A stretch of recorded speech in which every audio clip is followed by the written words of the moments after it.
Well, good afternoon.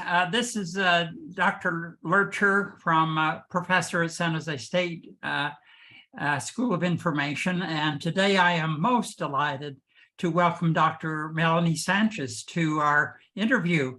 And so, Melaney, introduce yourself and your school. Oh, thank you for having me. My name is Melaney Sanchez. I work at Mount Harmony Elementary in Owings, Maryland. I pulled the attendance today because it changes constantly. We have 615 phenomenal students that keep me motivated and keep me on my toes.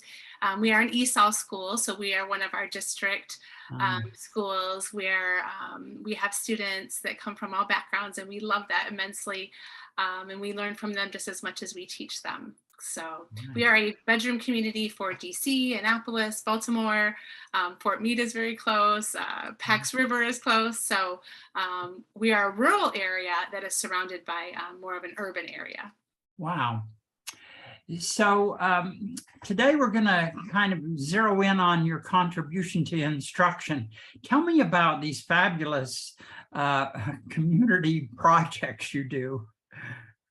Well, it started because I love learning, and I'm never good enough for my kids. And when I got my doctorate, it was because I knew it was in leadership and changing populations, and I knew that I was not well enough equipped to meet the needs of diverse learners. And so that's where that came from.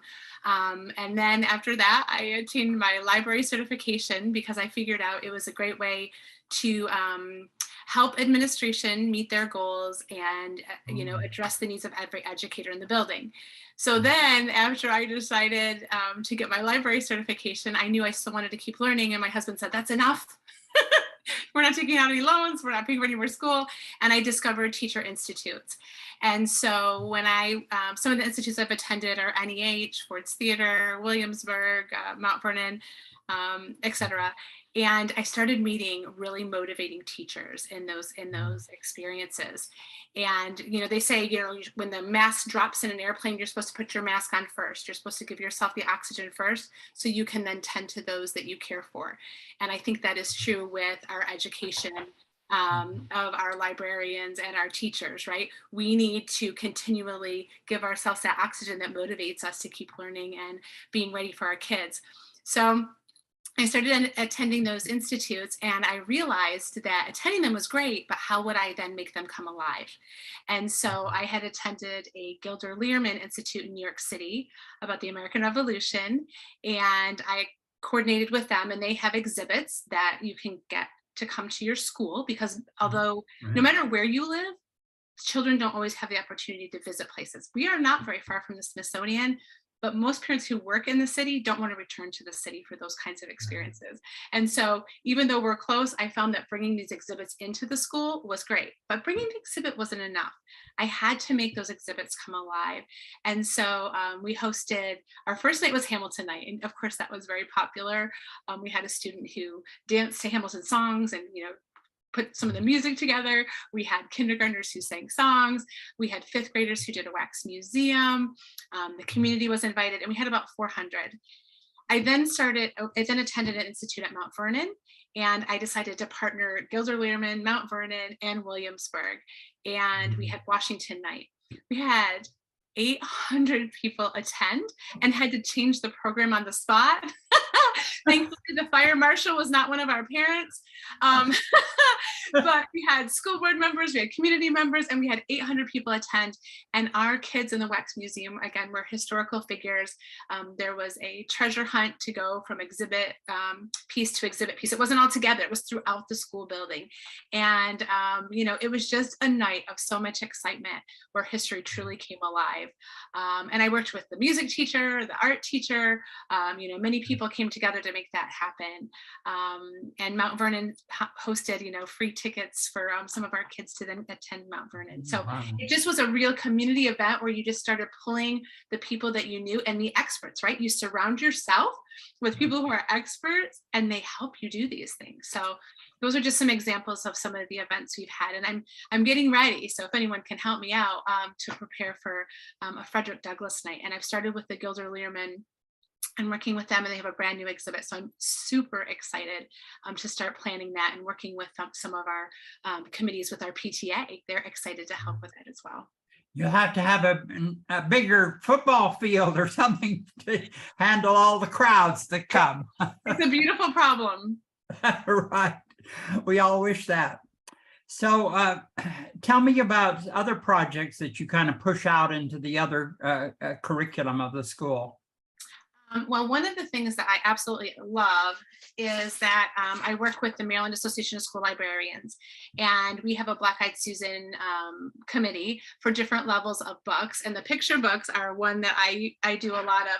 And so we actually worked with the PTA, and we had a Black-Eyed Susan week. And the kids read all the books, they voted for the books individually, and then came the big vote.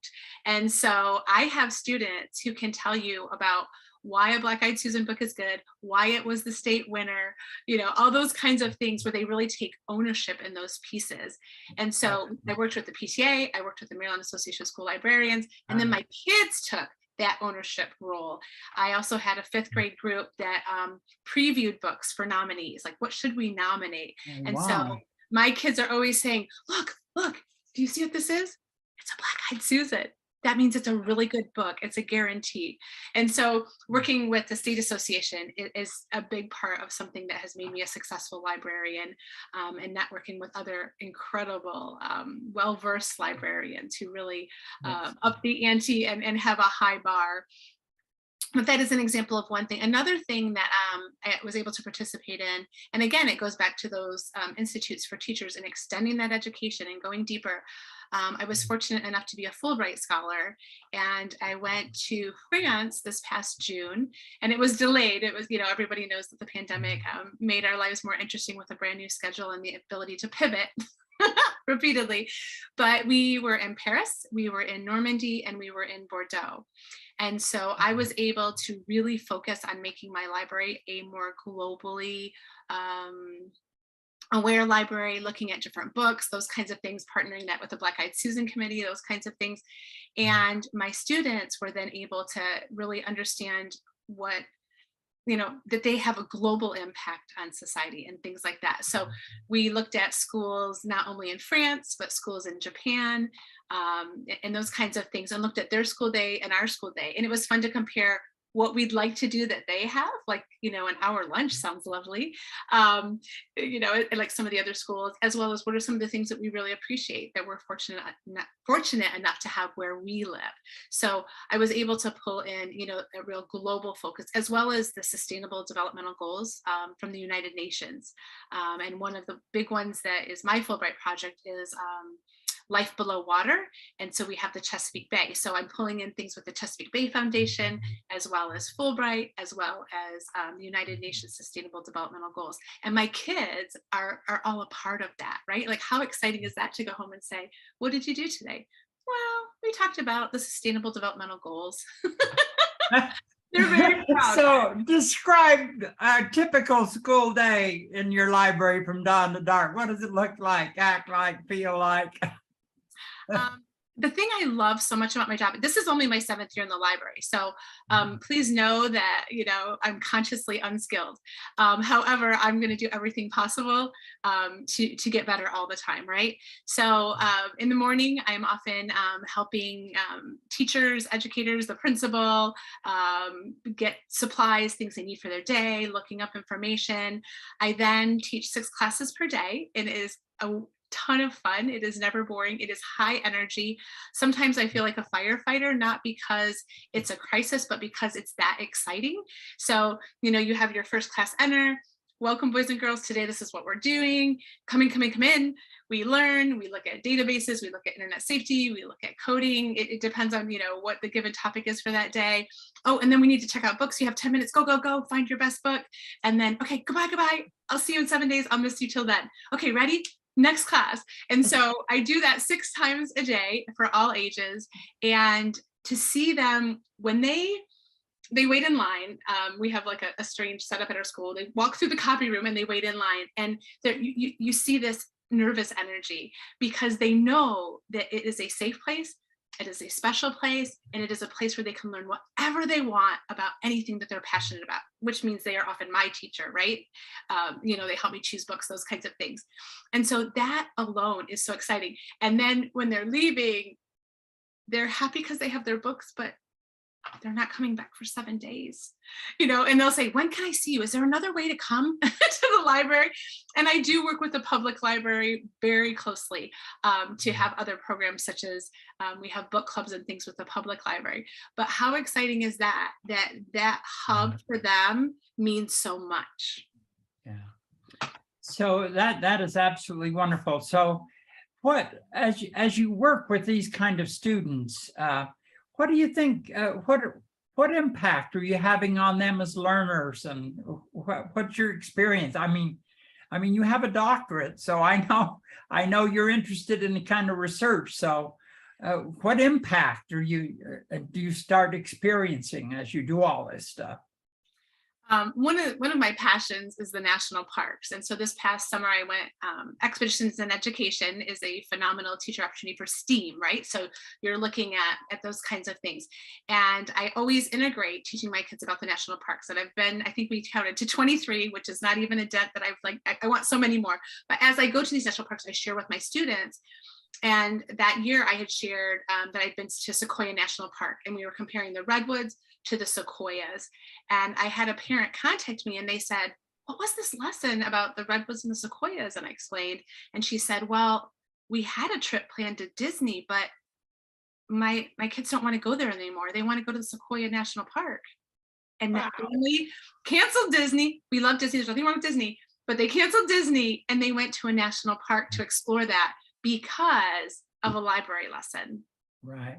That meant so much to me, right? So is that measurable on a test? I don't know. Is traveling to a place like that and seeing, the most immense trees on earth significant? I would argue that it is, right? Yeah. So you can learn something and then you can actually go and experience it. And that's something I love about, the STEAM component in the library as well. We have a huge science expo every February in our county, and that is where we pull together elementary, middle, and high school students. My Girls Who Code Club goes and shadows the high school students who are doing their coding piece, and then the community sees how many amazing things are happening in our buildings. Right.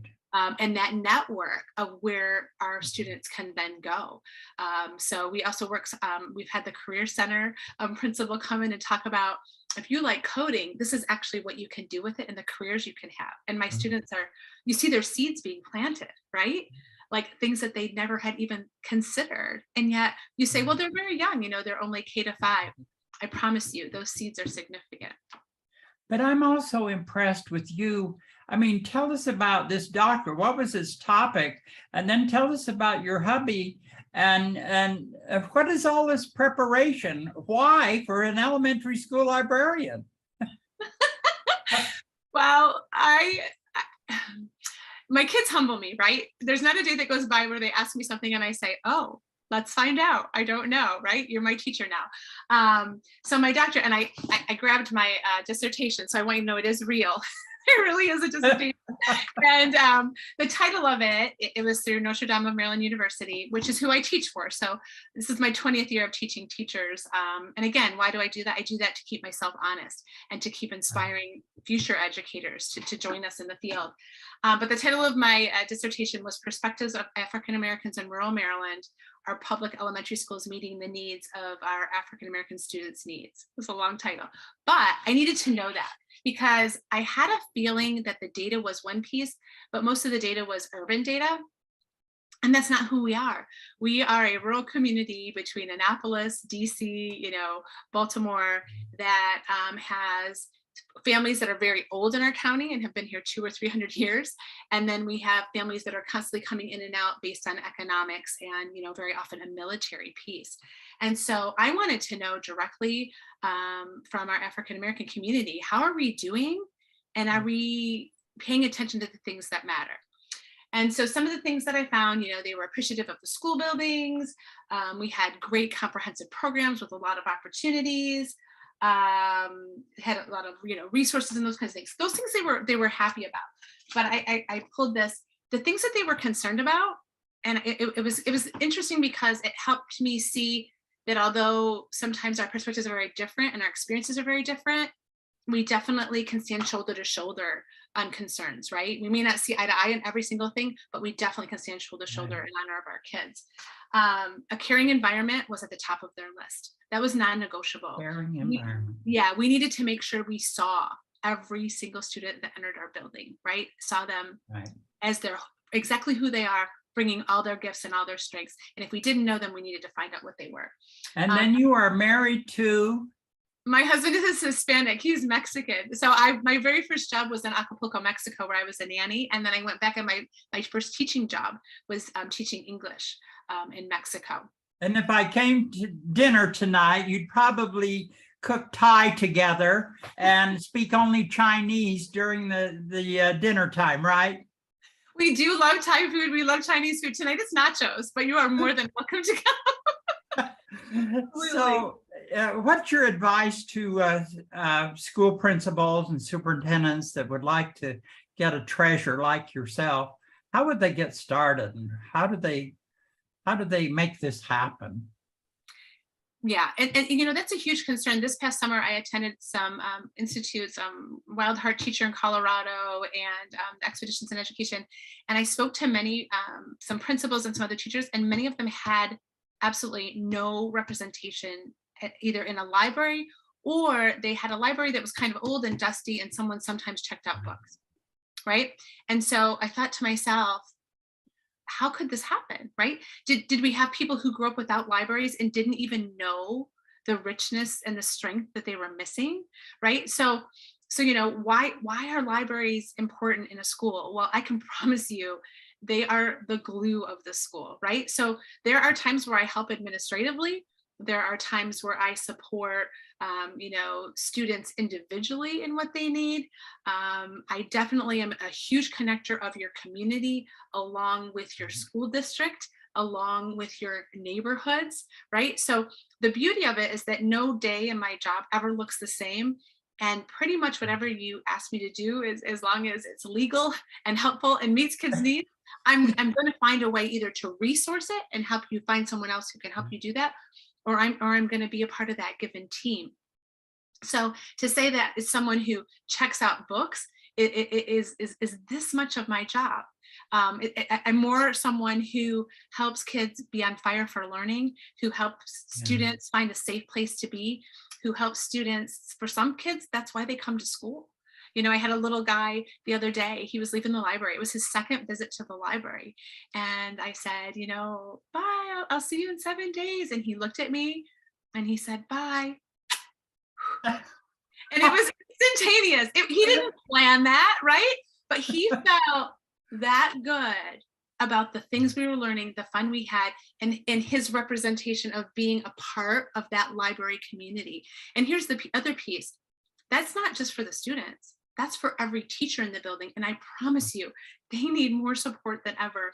They are coming to me. I wish I had a sign that said 5 cents, advice not guaranteed, right? I can't guarantee advice, but I am here to listen to you. I'm here to get supplies for you. I'm here to connect you. You're doing this activity and you need some support with that. Did you know about this, right? So I also write grants. I've written about, and it's not a huge number, but for me as a librarian, I'm proud of it. I have written, I guess I'm up to about $18,000 worth of grants, where you bring things to the schools. I wrote a grant for Leadership Maryland, where we worked with the Teacher Academy of Maryland because we have a teacher shortage. And we had our 8th graders and 9th graders, 120 of them come to the local community college.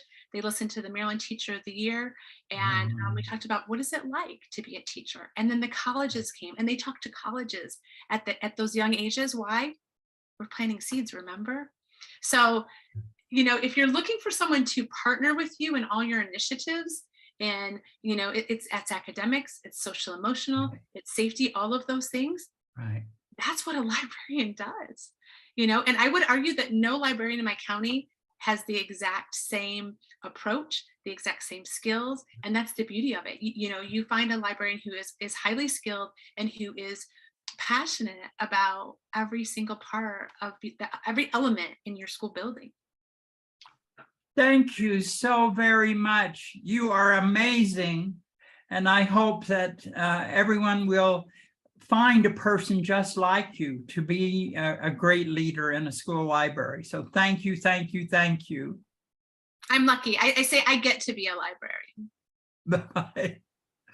Bye-bye. Bye. Thank you so much.